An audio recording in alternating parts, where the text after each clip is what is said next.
जय जोहार। छत्तीसगढ़ी प्रमुख प्रादेशिक समाचार के संग मैं शुभा मिश्रा। प्रदेश में विधानसभा चुनाव के दूसरैया चरण बर प्रचार अभियान अब अपन आखिरी दौरा में पहुंच गए है।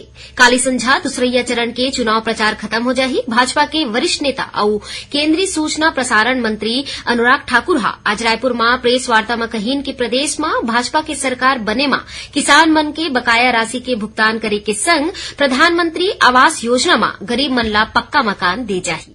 केंद्रीय मंत्री स्मृति ईरानी आज सक्ती और जयपुर में भाजपा प्रत्याशी के पक्ष में समर्थन मांगिस।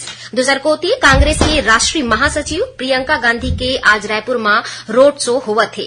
मुख्यमंत्री भूपेश बघेल आज बेमेतरा जिला के नवागढ़ विधानसभा क्षेत्र में पार्टी प्रत्याशी के पक्ष में आम सभा लीन।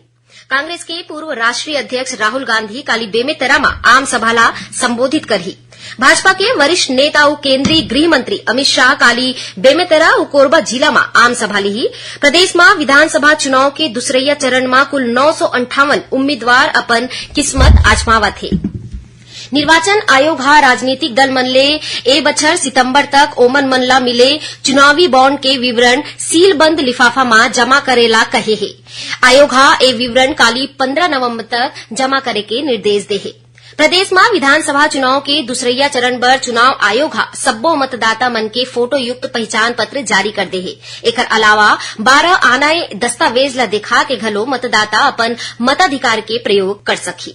जांजगीर चांपा जिला में अवैया 15 से 23 दिसंबर तक सेना भर्ती रैली के आयोजन करे जाही। एकर तहत अग्निवीर सैनिक मन के भर्ती आने पद बर करे जाही। एमा प्रदेश के सब्बो 33 जिला के पुरूष उम्मीदवार भाग ले सकही और राजधानी रायपुर के संग प्रदेश भर आज गोवर्धन पूजा और अन्नकूट के तिहार उत्साह और उमंग के साथ मनाए जावत है। ये रही सब तक के प्रमुख प्रादेशिक समाचार। जय जोहार।